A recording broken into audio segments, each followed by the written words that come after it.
Hey guys, Kelly Walker Slaughter here, host of Warren First 931. We are at the amazing establishment of the detention center. We are going to be live until on and off from now till about 4 o'clock. And this is the Warren County Town Hall meeting hosted by Thomas E. Davis. He's actually running for the 4th congressional seat. In our upcoming election. And so before we get started, I know you wanted to say some thank yous and whatnot. So here you go. Pass the mic, Dave. I like it. Yeah, I'd like to thank all of you all for coming out to this event and participating in what is our republic. Very important that we get to know our candidates. And I'll explain a little bit. We did invite all of the candidates that are currently announced in the 4th Congressional District. That's myself, Robert Arnold, and then also our incumbent, Congressman Scott Desjardins.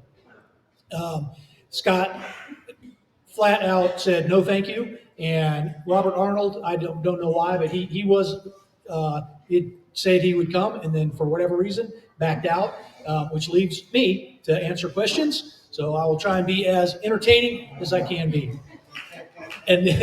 And we also have all the gubernatorial candidates that have announced, and it's just the Republicans. Little backstory on that. If you want to ask me afterwards, I will certainly explain what happened. But only the Republican candidates are now or will be here. So for the gubernatorial candidates, when we do have Monty Frist, who is here, and he will be taking questions after myself. And then Marsha Blackburn and John Rose were both introduced or invited to attend. And Marsha Blackburn's campaign said nothing up to the RSVP, our deadline to let us know. And then so that was no responses. She's not coming. And then the Rose campaign was in contact with us a little bit, and due to other scheduling events, will not be here. So that's our lineup. And like I said, I would like again to thank all of you for taking the time out of your days to come here and ask the questions and be involved in the process. And thanks to the Patriot Punk, he's over here filming on us too, and Kelly for moderating and for live streaming this for us. So very important to the environment today. A lot of our news is coming from more local sources, more local trusted sources. I know I myself, I've worked a few times with Kelly on some other things, and so I know I can trust that as a source. So that being said, y'all are well aware, but anyone that's online, we're broadcasting. If you have questions online, go ahead and start typing them in there. And then we have the stack of cards. And I have not seen them. Monty just showed up, so I know he has not seen them. So it's off the cuff for everybody to answer the questions as we see fit and to give you our responses. So with that being said, we're pretty we're okay on time. We've allotted an hour for myself and then an hour for Monty. But so if we have more questions, if y'all think of more, feel free to grab another card and write it up, or if we can be pretty informal as long as we're all come right up. That's fine too if you want to come up. So with that being said, again, thank you all for being here, and let's get after it. All right. So again, in no particular order, these are going to be asked. So the first one up, it says, will you be against mandates? And it says example vaccines. Yes. We get. I'll talk a little bit more. Yeah, it's an individual choice. If you want to take a vaccine, that's absolutely your choice. But none of this should be forced upon you. And we all know we lived through the pandemic, and my family in particular had to make choices in that. My wife worked for the VA at that particular time, and it came down. You're gonna get this shot, or you can't work. And we made the choice to not take that vaccine, untested, unproven. And as we see now how it's playing out, that especially our younger folks are paying the price for that being compelled upon them. So absolutely not. That's a horrible idea to mandate that, and it goes all the way down to our kids too. So hope that answers the question. Good. And I'll also, as a citizen of the United States, one thing, we didn't get the COVID shot, and I was very fortunate to work at a place that didn't have to mandate that in our facility, and and I'm still living and breathing. And we actually, before COVID became a thing, the doctor said y'all must have had it before it was, and they told us you do not need the shot. And so, from a mom's perspective and just an individual, just always listen to your doctor and take the advisement of your doctor if you trust that person. You know. Next question: what is your message to Gen Z or Gen 2 or Gen Z? Thank you. Um,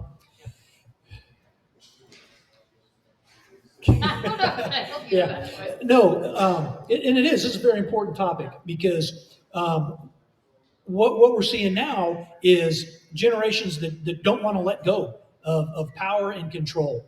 So I would say step out into the fray. For myself, I'm not looking to be an 8-term congressman. Not a chance. I've been very vocal about this. 12 years is max you're getting out of me.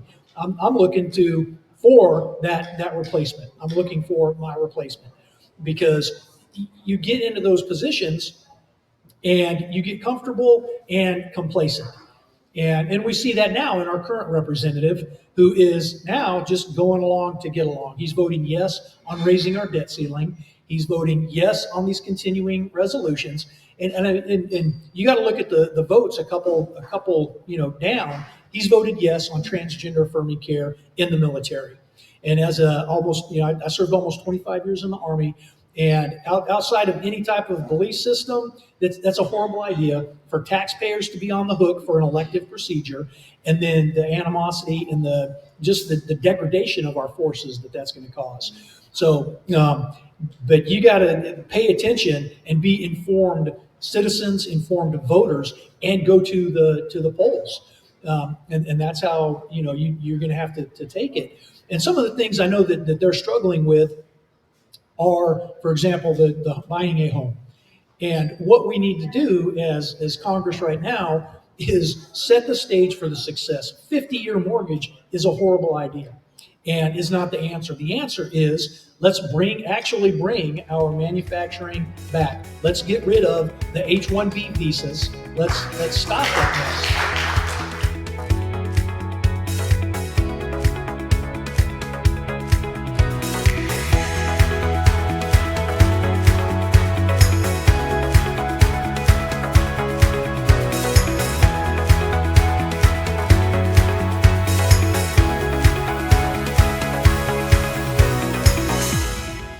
This is Susan Bain with Tree City Realty, wishing you and your family a warm and joyful holiday season.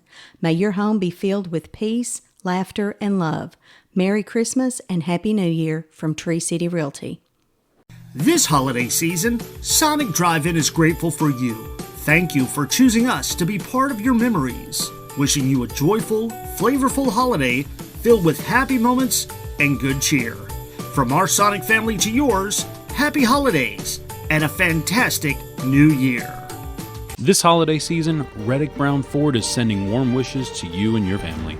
And to say thank you for an incredible year, we're giving you something special.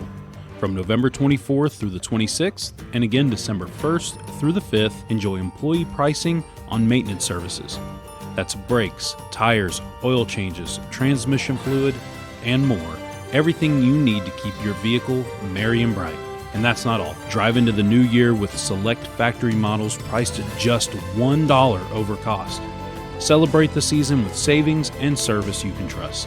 Reddick Brown Ford, where holiday cheer meets unbeatable deals. Randall Walker Farms wants to wish you a very Merry Christmas and a joyful holiday season. This year, we're grateful for the support of our neighbors, customers, and everybody who believes in shopping local. From early mornings in the fields to the customers from the window, we're proud to be a part of your holiday traditions. May your season be filled with warmth, laughter, happy holidays from all of us from Randall Walker Farms. And give us a call, 635-9535. The year is coming to a close, and Gateway Tire and Service Center wants to help you roll into the new year with confidence. Whether it's fresh tires for winter roads, a full vehicle service, alignment, or brakes, our team is here to keep you safe and moving forward. As we welcome 2026, we're grateful for our loyal customers and this incredible community. Thank you for trusting us with your journey every mile of the way. Start the new year right. Stop by Gateway Tire and Service Center, where we're more than just tires. We're your gateway to a smooth year ahead. Happy New Year from Gateway Tire and Service Center. This Christmas, the moments feel a little brighter, the smile's a little warmer, and the memories worth holding on to forever. At CD Media, we capture the spirit of the season, from cozy Christmas portraits and family gatherings, to couples, seniors, events, and every milestone that matters to you. No matter what you're celebrating, your story deserves to shine. This Christmas, give the gift of timeless photos. Book your session with CD Media, where every moment becomes a memory. Thank you. And on that note, with the SNAP, benefits, I want to say thanks to all the Warren County locals and organizations, the churches, and including our very own Zaxby's that stepped up immediately and stated, hey, one meal per day, whatever it was, because it's like you said, the local people always stepped up first. When the North Carolina thing happened, people stepped up first. I remember Warren County had the closing bus, and how many times did it go up there? Randy England took up there, and that guy kept saying how much appreciative he was, so grateful of local people. And that speaks volumes to me. And if we have that much local help, I don't mean to take your time, but this is how I get sometimes. If we have that much local help, why can't we keep it local, to a point? Next up, what is your position on the Second Amendment, repealing constitutional gun laws and true constitutional carry? This was actually pretty easy to answer. I was going to say. It says what it says. Shall not be infringed. The 1934 National Firearms Act and the 1968 Gun Control Act are unconstitutional and should be repealed.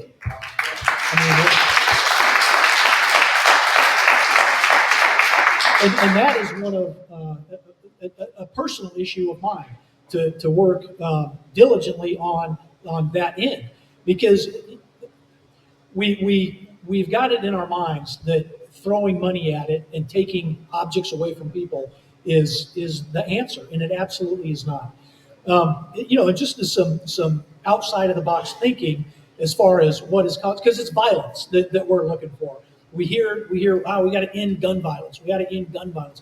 Okay, I'm with you. However, how about we just take and I'm not saying, like I said, I already said, but the root of that phrase is violence. So what do we need to do to address that? Some things I've thought of, and this is, as a society, we've kind of looked down on, but that one-room schoolhouse, that is what got us to where we are. And there are some advantages to that. So what I'm saying there is smaller classrooms and more direct contact from those teachers.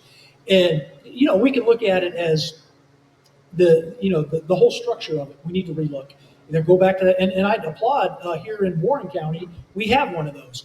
And so what that does is it sets up mentorship. Yeah. A mentorship is the older kids then mentor, and that also helps you as the teacher that you're now responsible, and it helps your own learning. If you're teaching somebody else, that's a great way to learn, is to teach. But then you can spot some of those needs within that in those smaller classrooms. And so to relook at the schedule, it's, oh my God, how much time are we taking off now, in school? So restructure it, get rid of the whole summer's off. It's just as some ideas out there, week on, week off, 2 weeks on. And this is, and again, this comes back to we have a federal Department of Education. Horrible idea. The needs here in Tennessee are much, here in the 4th District, in Middle Tennessee, are going to be even different from East Tennessee or West Tennessee. What those businesses and parents are looking for in this district. So this should be under local control. And again, this goes to our tax dollars going to Washington, D.C., getting filtered, and then winners and losers picked. And even here in Tennessee, with what we've got, for me personally, and all my kids have graduated high school now, but this voucher program was horrible. And the only ones that I talked to that wanted it are those organizations. You hear the teachers unions and horrible idea. This is a more of a local and even, I would say even regional, coalitions amongst, bordering counties. The closer you are to home taking care of this problem, the better off you are. So, did I hit the question? Yeah, you got it. Okay, perfect. And I will say on the education part, my son goes to Orchard Grove. The classrooms are no more than 10 per classroom. And my son says, and if anybody's watching this, and I'm not against public schools or anything like that, but he said the school that he was at last time to the one he's at now, he said that, Mama, teachers look so tired and bogged down that they don't want to teach anymore, to the point that why do I want to go to a school and pay attention to a teacher that doesn't look like she cares? And this new school that he goes to, he said they are smiling, they're happy, he's learning. His lowest grade, he's never made A's and B's, and we just got his report card, so I'm giving him a little shout out. The lowest grade was 95. So yeah, so it's all about, we gotta help out these teachers, and the only positive I would like to add to your voucher, if there has to be one, is those kids that don't have that opportunity to, say, go to a private school to get that education, because they might wake up, what is it called? They wake up and they're Einstein, they're the prodigies. That's the only reason I could see that being something positive. Yeah. So we get into this, and was that a both question? I hope it is. Oh, I haven't read it yet. No, I'm going back to the schools a little bit. I hope that's a both question, because It is. the answer is not throwing money at it. Because then what's the question? How much money fixes the problem? The answer is we don't know. And is our government just want to grow? Like, we need more money? No, knock it off. Kick it down to that lowest level. I think it's 19,000. I think is the number I've heard, about $19,000 per student in this state. I think it was roughly, what is it, like 7,000 or so comes from the federal government. And then, so that leaves Tennessee on the hook for the other 12. My number, I could be a little off. But one, the federal government shouldn't be getting that. But again, it's not necessarily how much money you're throwing at the problem. So yeah. So we got to look at some other things. So. All right, this is a both question as well. The number of Muslims in Tennessee, how do we stop the Sharia law? Is that how you say it? Sharia law, and their religion and Christian religion, so not mix. Okay.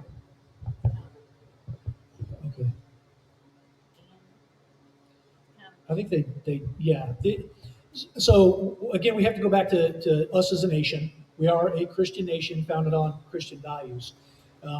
And we have been this beacon of light to those out there. And we're in a position right now, we have allowed this invasion to happen. And so I would be a very, very vocal proponent of let's stop any type of, the baseline should be, we are going to put a complete pause on immigration. And this goes, and refugees also. We take a look at the refugees that we have in this nation. How long have you been here? It's time to go back, handle your own business, and get us back to a Christian foundation. And then if you want to come to this country and integrate into the American culture as a Christian nation, that's fine. We're not saying you have to be Christian. You can be a Muslim, but what we're not going to have, and what we shouldn't have, are mosques exploding all over the place.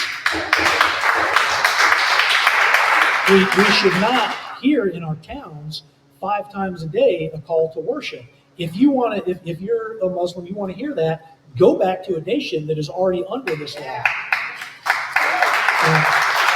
Again, and those that are here, illegally, and those that are here to not, to cause us harm, and they're very open about it. If we just looked at what happened in New York City, they're very open about it.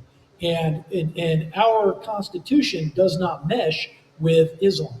There's no way around it. This is a Christian nation. Our founders even told us it doesn't work without that base of Christianity. It does not. So and if we need to unfortunately pass laws at that federal level, because again, you look at some of these towns, Dearborn, Michigan, or is it Minneapolis? I think in is it Austin? But some of these other places are in Texas where, yeah, they're like no-go zones for our American U.S. Law enforcement agents. That we're in a bad place. And yes, how do we fix that? Again, with that legislation. And again, a lot of this comes back down to us at the county, city, county, state levels to fix this. But then on the federal level, yeah, let's if we need to codify that, you will not have these enclaves, that, Sharia law, you will not have a pocket of this type of stuff within the nation, then yeah, let's go.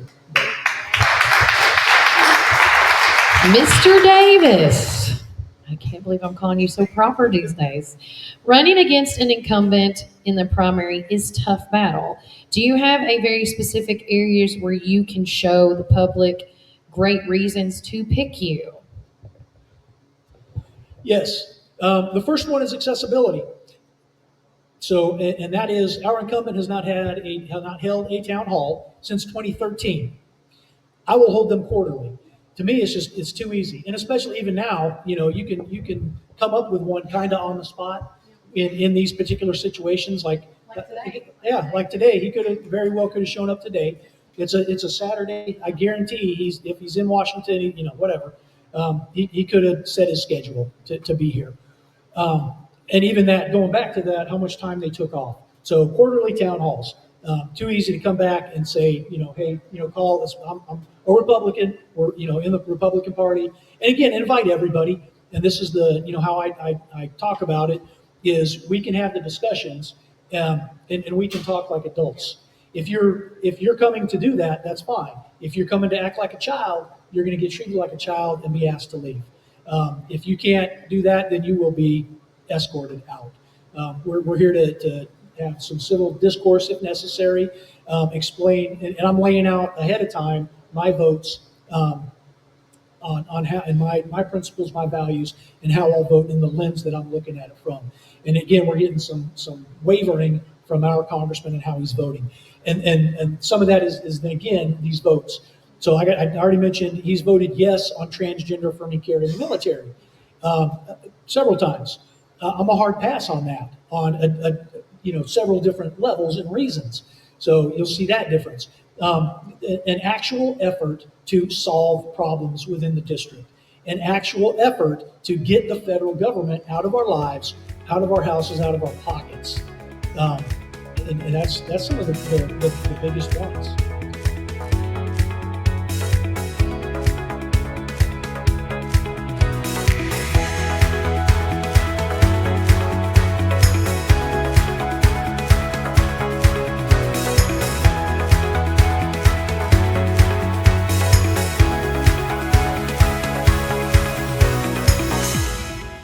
This is Susan Bain with Tree City Realty, wishing you and your family a warm and joyful holiday season.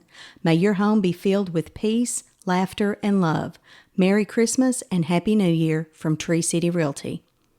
This holiday season, Sonic Drive-In is grateful for you. Thank you for choosing us to be part of your memories. Wishing you a joyful, flavorful holiday filled with happy moments and good cheer.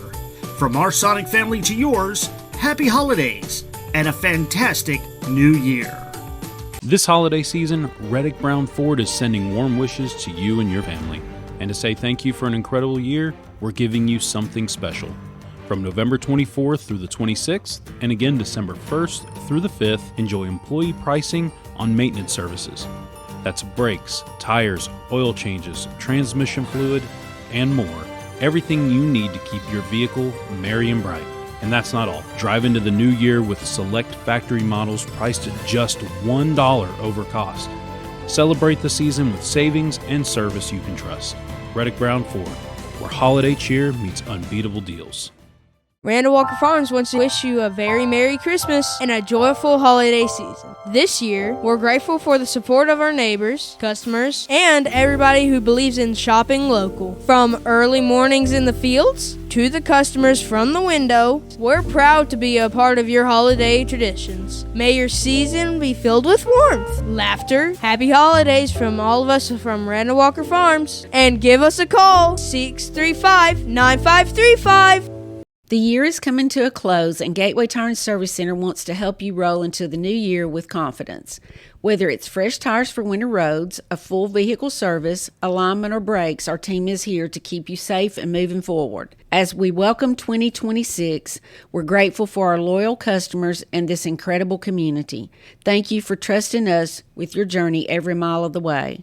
Start the new year right. Stop by Gateway Tire and Service Center, where we're more than just tires. We're your gateway to a smooth year ahead. Happy New Year from Gateway Tire and Service Center.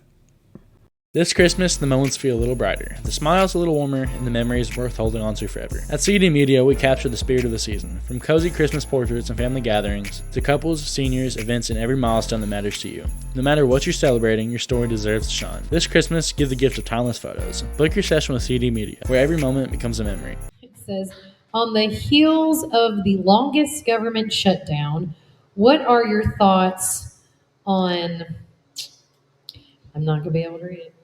Is that consequences?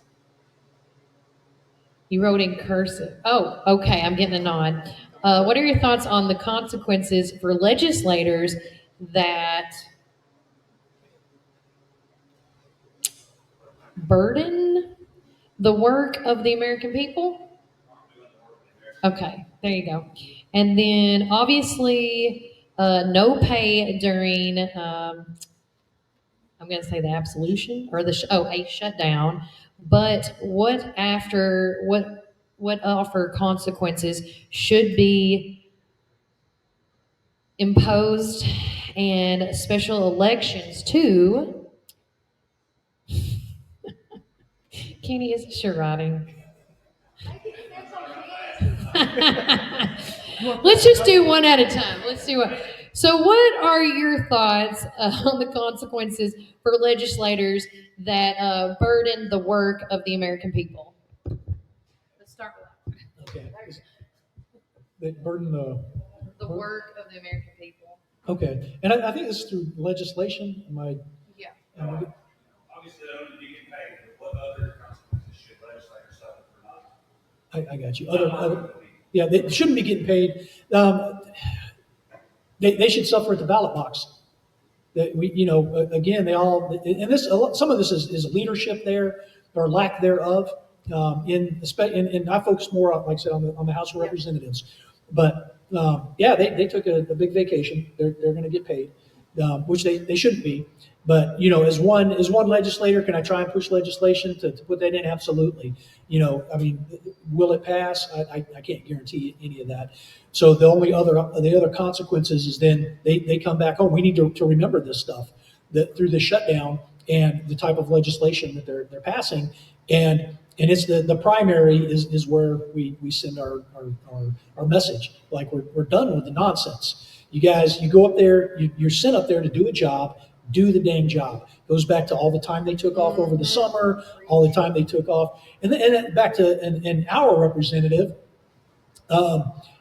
Extra days off he's taken this year, and he's got a pretty poor attendance record. Look this up, and the numbers have probably changed, but he's in the top 100 of having missed the most votes.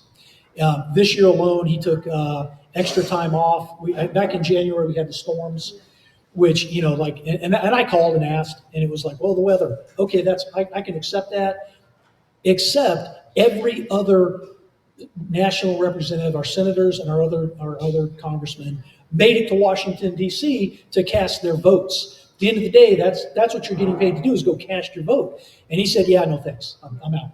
And a couple other times. But go look at his record. So, but that's how we send that message. And other consequences is at the ballot box. Because that's the problem we get into, is then we try and, twist it into our view. The question earlier, this judicial review nonsense that we have going on. That's a horrible idea, and we've allowed it to happen. So how do we take it back? Send people up there that understand and have read the Constitution.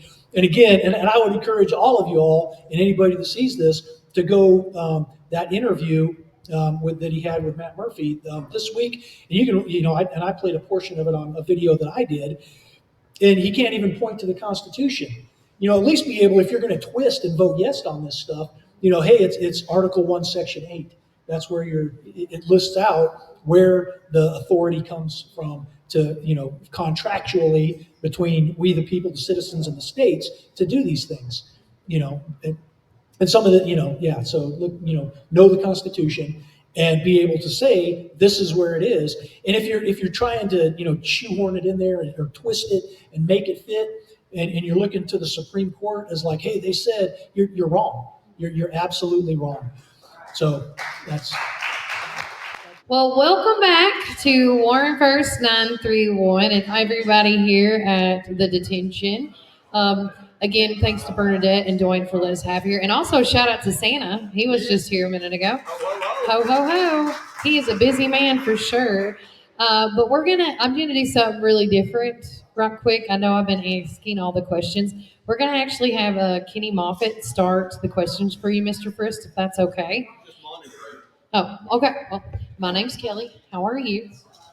All right. So, Kenny Moffitt, here you go. All right. So it took me just a minute to write this down. And first responders are really near and dear to my heart. And so, first, our mental health is suffering across Tennessee. This year, the Tennessee Supreme Court reinstated the denial of disability benefits for a 15-year veteran firefighter in Chattanooga, Tennessee, suffering from PTSD. They stated there's little evidence that the events causing the PTSD were unexpected and significant evidence that the events were expected. So first responders are expected to endure this type of trauma.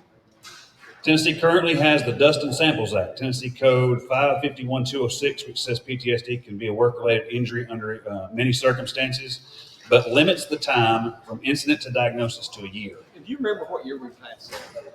It Was it like was 2 years last ago? year. 2 years Last ago? year, 2 years ago. Yeah. I believe his claim was from 2020. It says, how would you work to ensure all first responders, police, fire, EMS, even dispatchers are covered for their mental health care if signs and symptoms and even time to diagnosis is greater than a year? I appreciate the question. I'm going to touch on the root of that first word. I try to answer it. I think the reason that you have some of these judges on the bench and politicians, they don't understand PTSD because they've never done anything in their minds that causes it. They can't understand what that firefighter, that EMT has to see when they pull up to a car wreck, and they see things that God didn't create our eyes to have to lay upon them. I think the biggest thing that your governor can do for you in that role is be an advocate for you, to be vocal. I think just like the president has a bully pulpit, the governor has a bully pulpit as well. And I think that's the biggest thing the governor of state Tennessee can constitutionally do to help that. We passed that dust and samples thing I think it was 2 years ago. And one of my biggest concerns, and it goes past just emergency services, I'll tell you, I often with my district attorneys, things that they have to look at and my public defenders have to see to be able to prosecute or defend a case. God did not design our eyes to look at them. And it is traumatic. And I think somehow people sometimes think that PTSD only comes from combat veterans, but work a couple car wrecks, help somebody in a really bad automobile accident or some domestic violence thing, and you get a different view of it. So I think being an advocate and an open, vocal advocate, I think that's something we're missing right now in the state of Tennessee, is somebody who acts like a leader. I intend to act like a leader. And going right into this, how is the Pray for Tennessee movement going? What do you intend to do to help further that? And how do you plan to bring God back into our Tennessee government? And what can we do? Oh, that's a four-parter question, whoever gave you that one. Hey, I appreciate that question, Rob. Thank you. I know where that would come from. The Pray for Tennessee thing has been, we've led the nation with that. I think we tried to go back to our roots in the Republic, where that when we realized that we're facing something insurmountable, that we didn't take a secular humanist role and approach to trying to solve it. We've allowed that to happen in Tennessee and in America now, so that we think we can just enact more laws or spend more of your money and solve problems. And we have built towers of Babel all across our state and our country, and they're failing us. I wrote that prayer resolution much out of frustration after a meeting with Governor Lee and many of the the folks that are in leadership in the Tennessee General Assembly that just didn't really want to address some of the problems we had. 9,000 children that are in state custody. All of us know somebody who has at least overdosed, or a family member perhaps even that's passed away from an overdose. It's a horrible thing. Violence, criminal violence in our streets, where we have kids not just in Memphis, but in Nashville and in Knoxville that will just do murderously horrible things. And we need a move of God in Tennessee. We need a move of God in America. I'm a little concerned that we're so close to the edge of the precipice of a great fall that it's urgent. I think that question, I know my friend that asked it, he realizes it's an urgent thing because what he does, he sees that.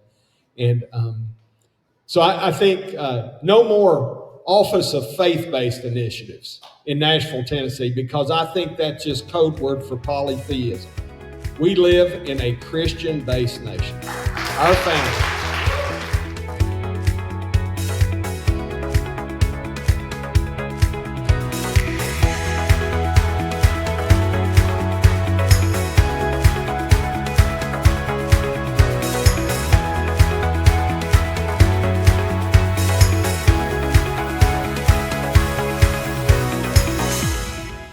This is Susan Bain with Tree City Realty, wishing you and your family a warm and joyful holiday season. May your home be filled with peace, laughter, and love. Merry Christmas and Happy New Year from Tree City Realty. This holiday season, Sonic Drive-In is grateful for you. Thank you for choosing us to be part of your memories. Wishing you a joyful, flavorful holiday filled with happy moments and good cheer. From our Sonic family to yours, happy holidays and a fantastic new year. This holiday season, Reddick Brown Ford is sending warm wishes to you and your family. And to say thank you for an incredible year, we're giving you something special. From November 24th through the 26th, and again December 1st through the 5th, enjoy employee pricing on maintenance services. That's brakes, tires, oil changes, transmission fluid, and more. Everything you need to keep your vehicle merry and bright. And that's not all. Drive into the new year with select factory models priced at just $1 over cost. Celebrate the season with savings and service you can trust. Reddick Brown Ford, where holiday cheer meets unbeatable deals. Randall Walker Farms wants to wish you a very Merry Christmas and a joyful holiday season. This year, we're grateful for the support of our neighbors, customers, and everybody who believes in shopping local. From early mornings in the fields to the customers from the window, we're proud to be a part of your holiday traditions. May your season be filled with warmth, laughter, happy holidays from all of us from Randall Walker Farms. And give us a call, 635-9535.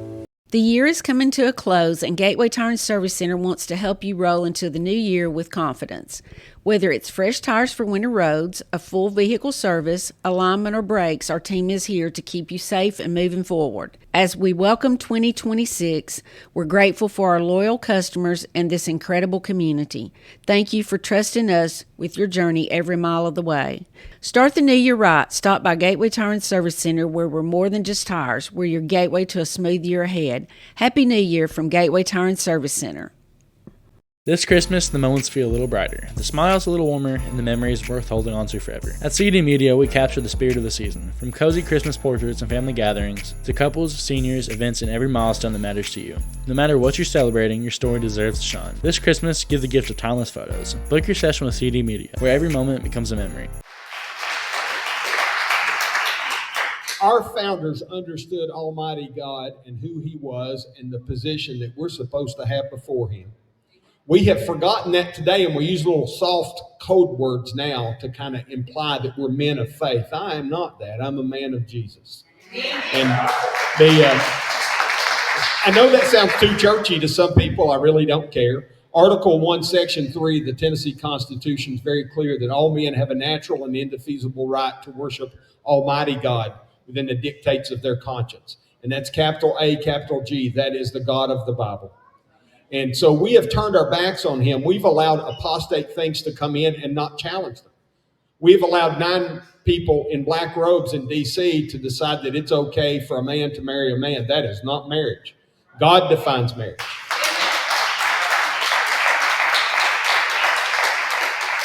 We need leaders in Nashville. We have too many weak men in Nashville that are afraid to offend somebody. I'm not intending to offend any of y'all. And I'm not intending to offend anybody that might watch this. But the fact of the matter is, if we speak the truth and it offends somebody, it's probably going to be good for them.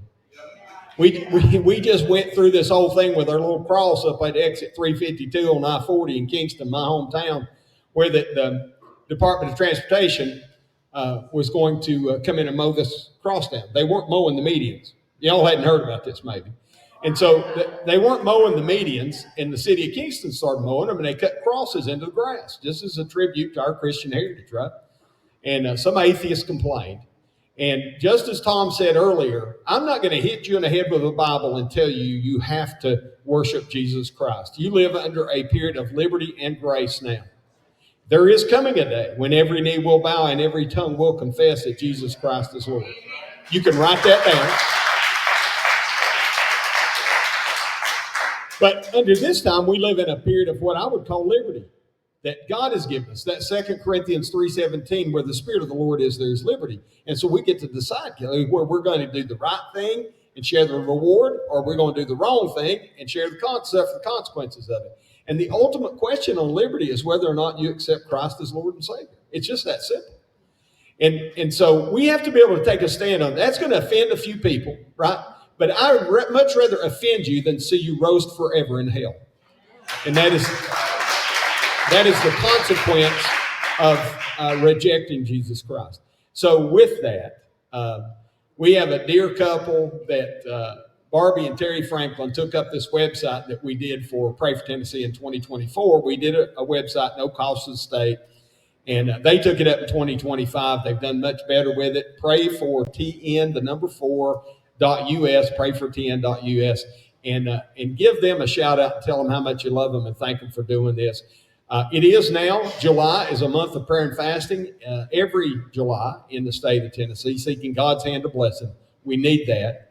I can tell you, those that serve in some kind of public service here see it. Those that are first responders and EMTs, they see it. Back to the brother's first question. We need a move of God in Tennessee. We need it badly. We're in a desperate position.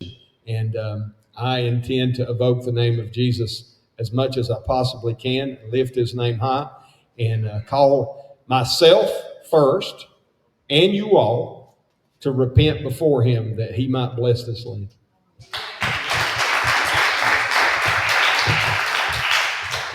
All right. Will you be against mandates? Example, again, vaccines. Yes, unconstitutional and immoral. God gives us our body. Government has no right to do that. Shame on the people in Nashville, in the local governments, and at the federal government that call for those mandates. Shame on them. I know Tom and I are both veterans, and I'm sure we have other veterans in the room. We had military careers ended because of unlawful orders that were given requiring people to take the COVID jab, or in my generation, anthrax vaccinations done the same way. We passed a resolution 2 years ago, last year. It all runs together. House Joint Resolution 98 that called for the VA to take care of those people who were harmed physically as a result of that, and to do an investigation into the command structure that made those unlawful orders. The unfortunate side, we sent that to our whole Tennessee delegation, our whole Tennessee contingent of senators and U.S. reps, and so far none of them have done anything. Shame on them for that. We got to stand up for our veterans, and it's up to the soldier goes, right? Whether it's an officer, an enlisted man or woman, the soldier goes. But it is required of the politician to stand up that we stop sending these soldiers all over the world, exposing them to not only the risk of combat, but these chemical intrusions into the body here at home. Here at home, and for us civilians, how dare any government official assume that they can tell you that you have to take this pill or inject this thing into your body? They do not have that. That is can I get preachy here? Is it okay to get preachy down in this part of Tennessee? Let me tell you, that is a spirit of Jezebel. It is the spirit of Jezebel, because Jezebel had no authority given her. She usurped authority back in the days of King Ahab. And so when you have government, or any member of government, whether it's your governor, your state rep, your county exec, or whatever, they get outside the boundaries of that Constitution, they have just entered into Jezebelian territory. And we should rebuke them for that. And we should call them to repentance. And there is no acceptance. Last thing I'll say on that, I really respect the guy that's the Surgeon General down in Florida. We don't have that. We have a Commissioner of Health in Tennessee. We'll have a new Commissioner of Health. But we can learn a lot from him because he's talking about not forcing the vaccinations on our children to go to schools. Government, we have allowed government to get to the point where they think they can tell you exactly what your kid's going to learn, the smutty books they see in school, inject things into their bodies, and they think they have that right. It is time to recalibrate Nashville, Tennessee, that it is we the people that get to decide.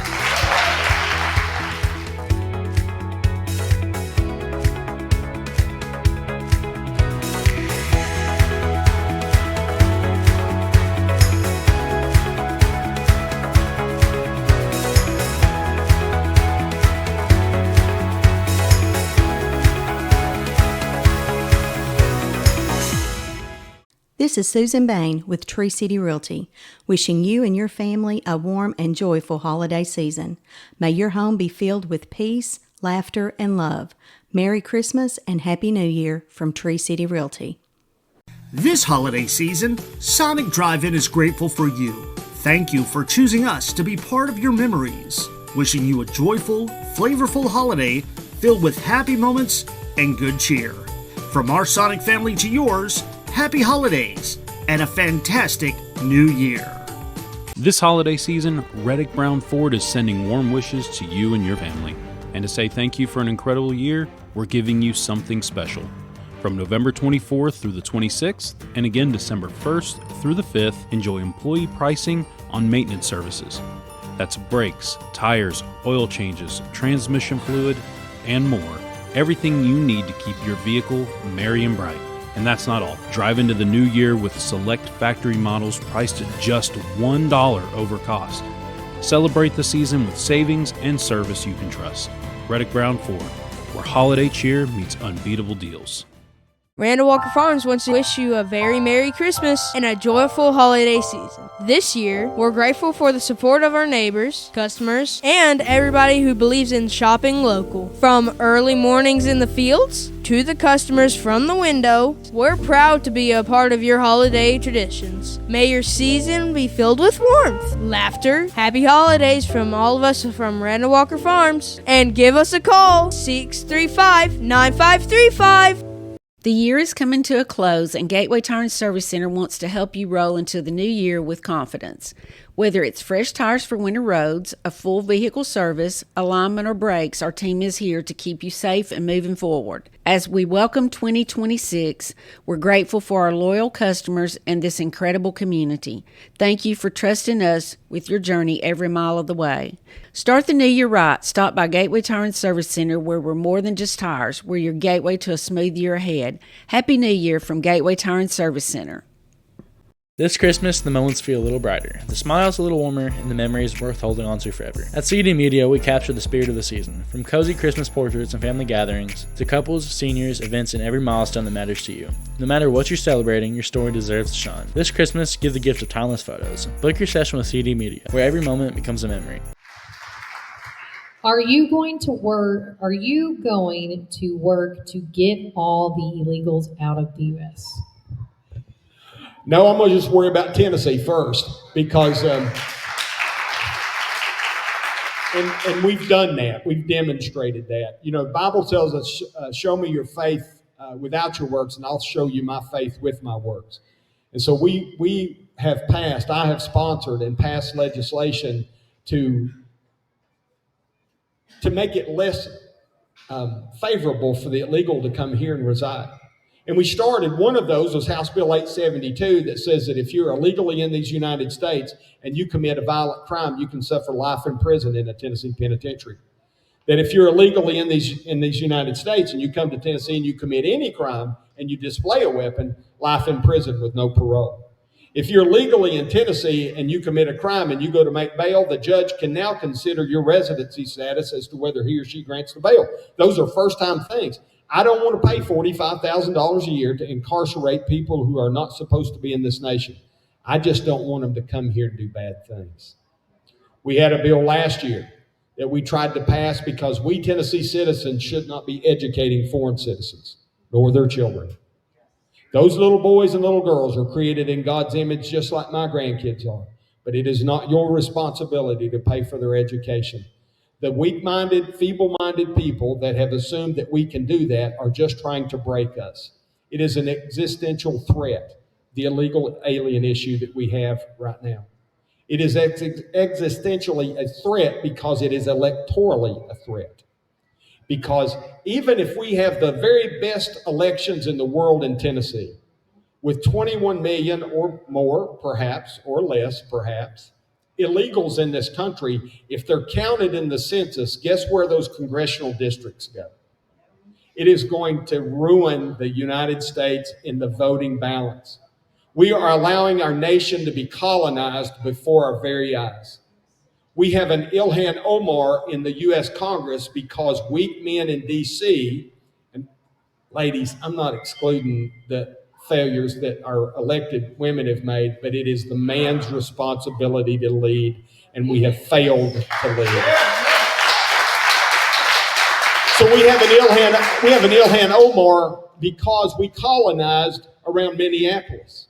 And we put so many Somalis there that they voted one of their own kind, a person who doesn't have a first allegiance to the United States of America. If our congressman had any guts, they would be kicking her out. She shouldn't be there. Let me just go ahead and go one more step further on that.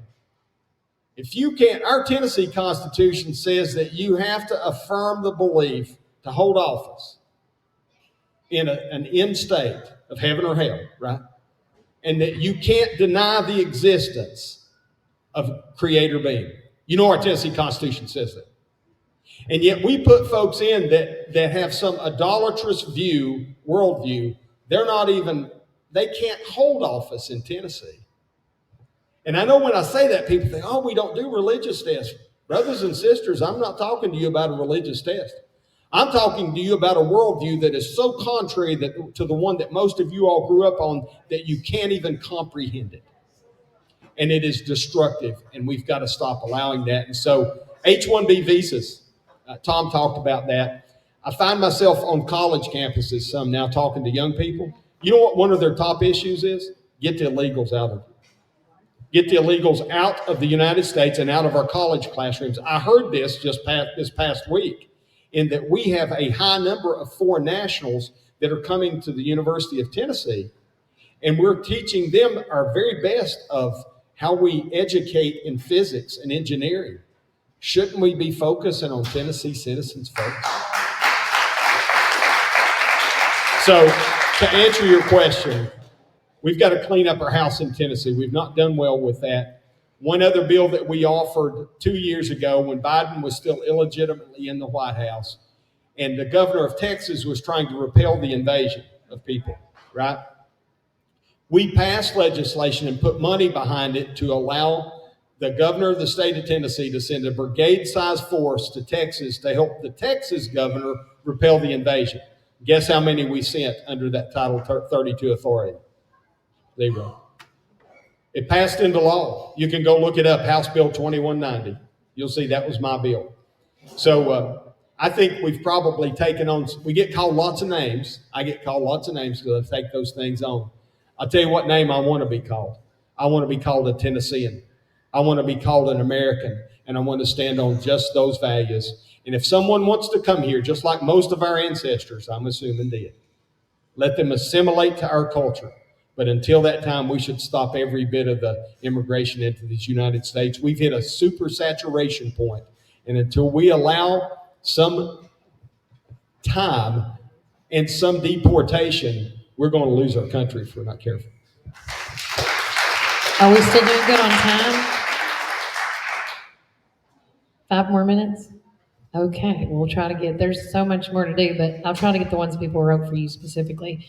Um, TDEC and TDOT are a very powerful and often fight with, of the will of the people. If you succeed in becoming governor, do you foresee replacing top level bureaucrats, I guess is what they're saying? Answer is yes. Quick answer. I'll give you a quicker answer on this one. Number one priority for me as your next governor is to get the budget growth under control. Overtaxation is the first and most effective form of bondage, and you're being put into bondage right now with overtaxation in Tennessee. We're going to fix that. Secondly, we're going to fix that by you keep more money in your pocket and do it the smart way so we don't break the bank in doing it. Second thing is we've got to recalibrate Nashville, Tennessee. And so those people who are commissioners or mid-senior level and up, we have lots of great Tennessee employees, I think. I used to be one. I guess I kind of am one now, but I used to be one. We have lots of people who show up every day, do the right thing as a Tennessee state employee. But we have lots of people that in that Nashville establishment crowd, they do not think they work for you, friends. And it's not just TDOT and TDEC. It's the Department of Safety. It's DCS. Let me go on down the list. And they want to centralize all authority to Nashville, Tennessee to put us in a position so they can put their thumb on you. And so some of those people won't have an opportunity to work for you under the Frist administration. And the ones that do want to continue their employment are going to get the opportunity to take a test on the Tennessee and U.S. Constitution. And if they can't pass those tests, they're not going to have those jobs. And one other thing, some of those people that work against your rights today, they lobby, TDEC folks lobby, safety folks lobby. TDEC lobbies against private property rights and, wetlands and all these kinds of things. And they want to have more authority over you. The Department of Safety does not want you to be armed. The current leadership in the Department of Safety does not want you to be armed. I'm not talking about your average state trooper. I'm talking about at the higher levels. They do not. They're anti-gun people. And so they slither down the hallways of the Cordell Hull building, and they cut deals with those politicians, the feeble-minded ones, and they get them to vote the wrong way on things. We're not going to have any legislative liaisons under Frist as governor. I'm going to move those folks to a governor's office helpline so that when you call, you may have to leave a message, but you're going to hear from somebody in the governor's office. If you email, you're going to get a response back. And on a monthly basis, those commissioners are going to sit, the new commissioners, are going to sit in front of me and give me a report out of what the people of Tennessee think. Because I think that's tremendously important. It ain't happening right now. And ain't is a good word in Rome County. It ain't happening right now. We're going to fix it. The post-COVID economy has increased living expenses and made home ownership increasingly difficult, especially for young people just getting on their feet.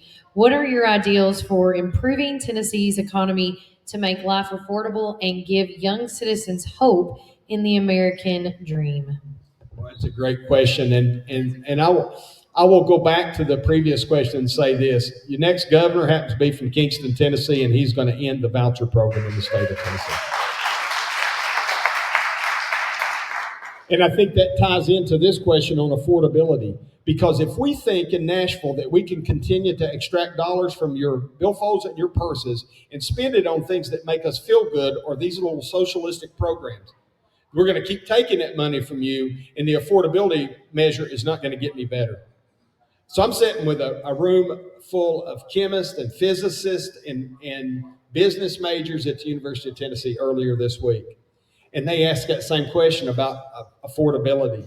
We can't afford to buy a house. We've gone to college. We're going to have really good jobs, and we can't buy a house. A new teacher starting, we raised the minimum teacher salary up to like $50,000 a year. I think you'd have a hard time buying a house on $50,000 a year.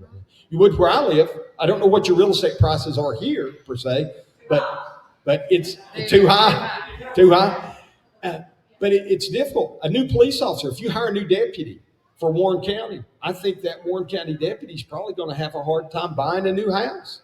Affordability is a thing. So what the first thing that government needs to do, and occasionally I've had this question, they'll say, would you cap the prices on this commodity or on houses or something? And they absolutely would not do that, because that's communism.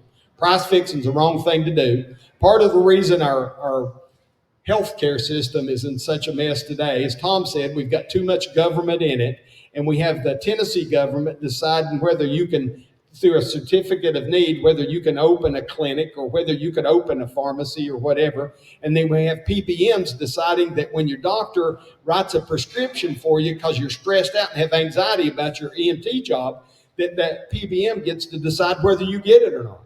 We need to get all that influence out and clean the economy up, and it is not going to be quick or easy, folks. I'm not trying to be hyperbolic. We're in deep trouble in Tennessee, and we're much better than California and Colorado and New York, and thank God for that.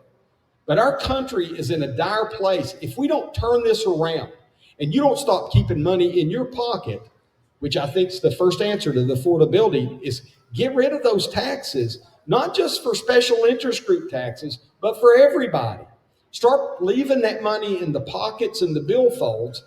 Reduce the size of these state agencies and federal agencies. Governor Lee had promised to cut down. We have 15, 16, depends on how you count it in D.C., but you have cabinet levels. You have 15 in the U.S. government, right? You know how many you have in Tennessee? 23. And that was one of his promises, cut that down. I think we can whittle that 23 down a ways. And I think we can reduce some of the burden on the taxpayer in paying for some of those salaries. Did you realize that we have a Department of Human Resources for the state of Tennessee for the employers? And then in almost every one of the departments like corrections and like safety, you have another Department of Human Resources. Did y'all realize that? So we have redundancies in place now. We need to stop spending those dollars, leave them in your pocket, and stop sending so many to Nashville. You send $1 to Nashville, Tennessee, or Washington, D.C., you never get more than 99 cents back. I was just answering an email while Tom was talking. Somebody asked about grants coming from the state, and I know we've become dependent on grants. We need to fix that. You need to keep in Warren County the money that's in Warren County and stop sending so much to Nashville. We don't need to be playing in Warren or Roane County or Shelby County or anywhere else. We don't need to be playing this game with the bureaucrats in Nashville saying, could you please put a little in my hand? Because the way the grants work is they say, we're going to send you back some of your money, but first you've got to take some of your money and match that money before we'll send your money back to you. It's broken. We're teaching this. We need to teach a little more effort and a little more ingenuity and a little less of the grants thing. And so I know I'm getting preachy. No, you're fine. But she's telling me to calm down, Denise, like you do. It's okay. It's all right. We need to leave money in our pockets and in our communities and stop sending so much to Nashville and to D.C. And we do both. And then we fund those bureaucracies, and then they bless us with something. It ain't the way it works. It's not the way it's supposed to work. We need to turn that around in Tennessee, and I intend to. Republicans typically run libertarian-type campaigns and then fall in line once elected. Just look at our current governor. How do you plan to navigate this issue once elected? I'm going to try to be nice with this. You're already going on a rant, so come on. Yeah, I better take a breath, count to 3 or something before I answer that question. I'm sorry. First, let me say this. If nobody in this room votes for me, I'm still love you. I'm proud to be a Tennessean with you. I know I sound fired up, and I promise you, if you ask my grandkids, they'll tell you Papa's the sweetest person. I know sometimes I sound a little caustic with some of the things I say. I don't mean it that way. I am fired up about this because I think we're in so much trouble. I need your vote. I need your help to win this. I feel called to run for governor. That doesn't mean God's going to just miracle me in. Don't you misunderstand that message. But nobody's talking about these things the way that we're talking about things here today. So if I have to get at least 2 votes, or I'm going to be aggravated, Denise. But if I get 3 votes and don't win this, I'm going to be smiling just like I am now because I've been obedient to Almighty God, and I'll go back to hunting more, shooting more, and riding more motorcycles. And I'll invest in precious metals. because it's important. Lead and brass. Because I'm telling you, we're in trouble in this nation. And so I'm going to answer the call and say, here am I, send me. But if you decide not to, I'm still going to love you. I promise you that. So to the question, we better start electing leaders and not politicians. We better start electing people that won't just talk the talk, but they'll walk the walk. We better start electing people that have a demonstrated record that they can show you that they've stood up for things like passing legislation and making it a law in Tennessee that you can't be required to marry two men or a man and a tree limb. We did that. We turn our heads to things like this crazy Obergefell thing and just kind of, well, it's not touching me right now. And Tom was right. I mean, I almost amened him. I might have under my breath back there. The church has got to wake up. Those of you that are born again, washed in the blood, redeemed sons and daughters of the Most High God, you better start standing up and acting like it and being salt and light. Because we haven't been doing that. And when we allowed God to be taken out of the school, and nature hates a vacuum, not only in physical terms, but in spiritual terms. And if you take God out of the equation in the classroom or in the courtroom or in the legislative body, if you allow weak people to have titles for things like faith-based initiative, what does that even mean? Every one of you all have faith that that chair is going to hold you up you're sitting in. That's not what we need to be basing our reliance upon. Amen. So we better start electing folks, men and women. And I pick on the men because we've got so many weak, effeminate men today, right? The last few years, we better fix that. There ought to be, the drug companies ought to be getting wealthy on testosterone because I'm certain that there's a deficiency in it in America today. And most of them are elected. There ought to be a tea clinic outside of every state legislator's office and outside the governor's office where he can get himself a shot before he goes in and reads things and before he speaks and have the guts to stand up. It's not happening. So I praise have said more than enough there. You just say bless them. Yeah, bless their hearts. Bless their hearts. That's what I always say too. So many things. But again, I want to say thank you to Monty Frist for being here.